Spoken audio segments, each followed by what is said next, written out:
Yo creo que, retomando lo que decía Gonzalo recién,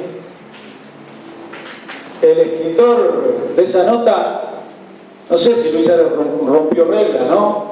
Ahora rompió el arco un par de veces y debe estar llorando por la herida bien.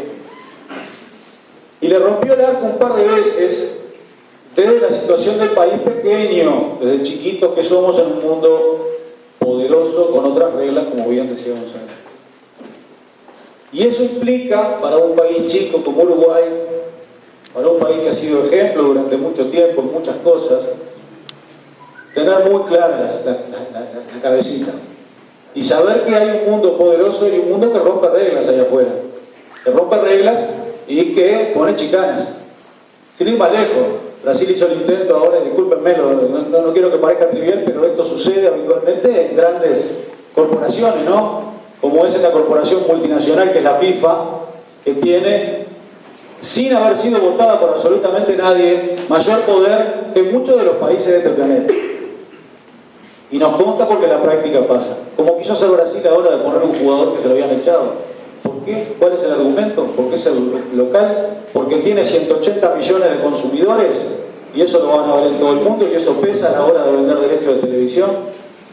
Entonces, como país chico tenemos que tener claro eso. Yo creo que Uruguay tiene un camino muy clarito ahí de recorrer en este mundo que vivimos y con las reglas que existen, los caminos de marcar ejemplos. Y marcar ejemplos significa aceptar las reglas en algunos momentos y ganar con esas reglas, y en algunos otros momentos significa romperlas. Y decir, señores, yo acá me planto porque mi país entiende que esto está equivocado y que esto debe ser diferente. Esto no estaba escrito, pero bueno, me provocó la reflexión de Gonzalo porque creo que viene bien el ejemplo y creo que es muy claro. Creo que nosotros también en esta anécdota que sucedió en el Mundial cometimos errores. Y cuando digo nosotros, lamentablemente tenemos que incluir a compatriotas que tienen tareas que hacen al país. Hablar de Walter Medina a todos nosotros nos significa un montón de cosas entrañables, de recuerdos, de situaciones. Hoy recordaba Eduardo Nalbarte que fue la primera movilización que tuvo en el partido, en la juventud, hace 30 años cuando se hizo, aún en la clandestinidad, nos recordaba Eduardo de León ahora, un homenaje a Walter en el monumento de los Canillitas, ahí en la explanada del PPS.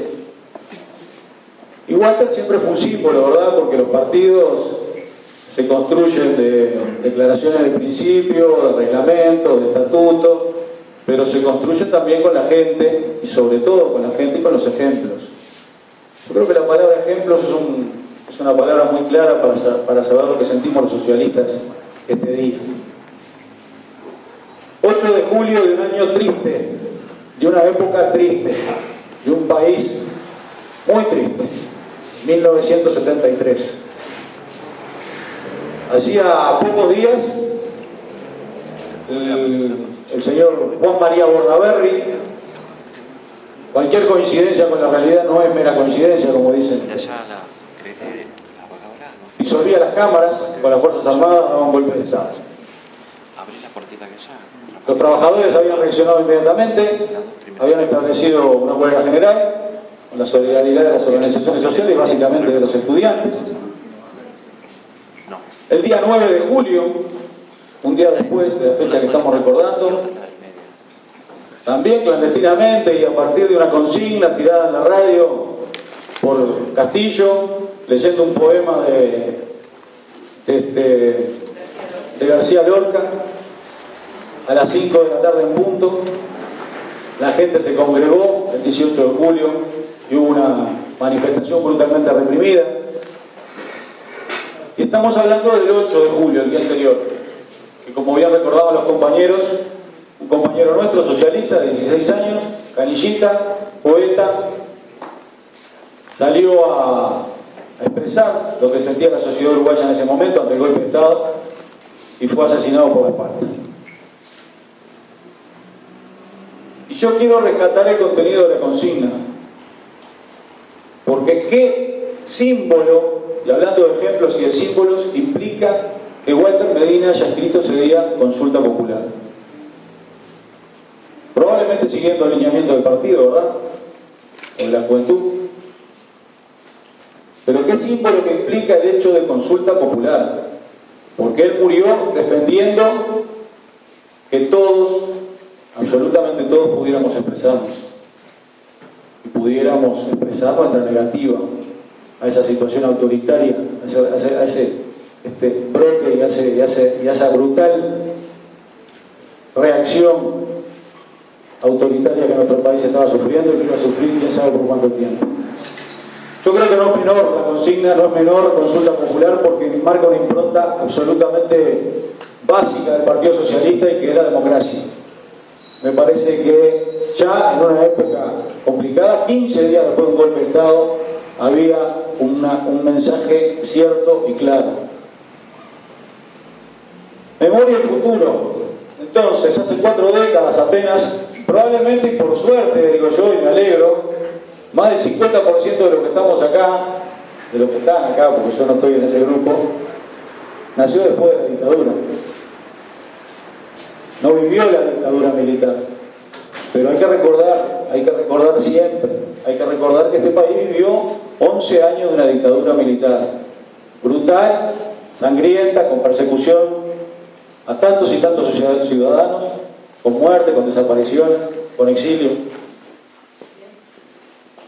Y ese mensaje de consulta popular es ya un tempranísimo reclamo y reivindicación de la democracia.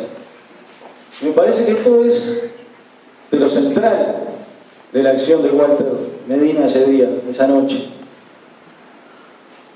Desde el 85, y en función de las luchas que se realizaron, el Uruguay viene transitando un periodo de paz y un periodo de garantía de libertades, cosa que es sumamente importante. Desde el 2005 el país empezó a recorrer un camino en el cual avanzamos hacia la igualdad de oportunidades, hacia una mejor situación material de los compatriotas, hacia mayor bienestar, en definitiva, que es lo que nos guía a todos en nuestro accionar político.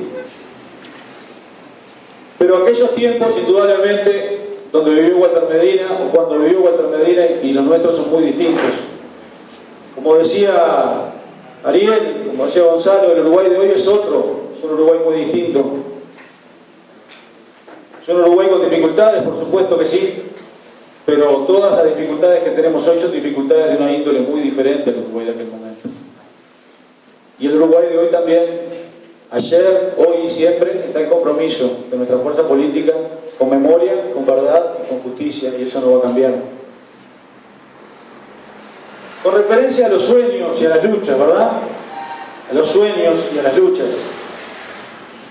Ahí sí hay un par de elementos que se mantienen en épocas muy distintas, pero que son muy parecidos.